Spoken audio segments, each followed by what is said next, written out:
Sir आप उन कह सकते हैं ना बड़े पत्रकारों में, जर्नलिस्टों में है, फाइनेंशियल जर्नलिस्टों में, जिन्होंने डिजिटल इंडिया को बहुत इंडोर्स किया। और मैं खुद देखता हूं कि आप डिजिटल इंडिया का ज़्यादा इस्तेमाल करते हैं।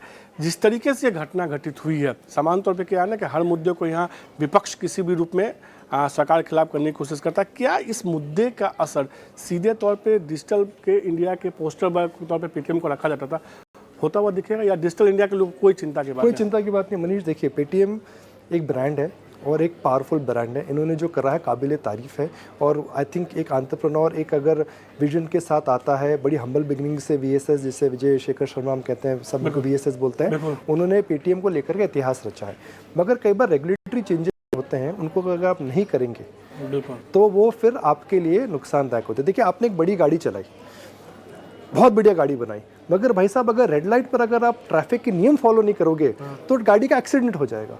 तो मेरे हिसाब से एक वही उदाहरण है कि आपने एक बहुत बढ़िया गाड़ी बनाई जो कि इंडियन रोड्स के लिए फिट है, मगर आप रेड लाइट का आप रेड लाइट को रिस्पेक्ट नहीं करते हो, आप हॉर्न बजा के नहीं चलाते हो, आप रिवर्स गियर लगा देते हो भीड़ के अंदर, तो आप बेसिकली जो कायदे कानून है ट्रैफिक के वो फॉलो नहीं कर रहे हो। और यही बड़ी कंसर्न है। डिजिटल इंडिया क्या है मनीष? देखिए, डिजिटल इंडिया जो है वो है कि India is getting more digitise. बिल्कुल, बड़े यूपीआई का उदाहरण हो, आधार का उदाहरण हो, जैम ट्रिनिटी जिससे हम बोलते हैं, हमने देखा कि डिजी लॉकर हो, तो वह तो एक इंडिया का एक हॉलमार्क है। अब आप देखिए, फ्रांस के प्रेसिडेंट आए थे, अब वह फ्रांस में जाकर के यूपीआई चालू हो चुका है। मैं कहीं पे पढ़ रहा था कि आईफिल टावर पे अब जाने के लिए यूपीआई चालू कर सकते हैं। G20 में सारे जो आए थे उन्होंने शॉपिंग की थी उससे। जी हाँ, यूपीआई के। तो digital India I think is one of the big main stage for India for productivity gain. वो था, वह है, और वो हमारी निजी जीवन में बढ़ता ही रहेगा। तो इस प्रकार से सोचना ही नहीं चाहिए कि इंडिया की डिजिटल स्टोरी खत्म हो गई है। बिल्कुल, तो सीधे तौर पे इंडिया की डिजिटल स्टोरी खत्म नहीं है, ये और आगे बढ़ती हुई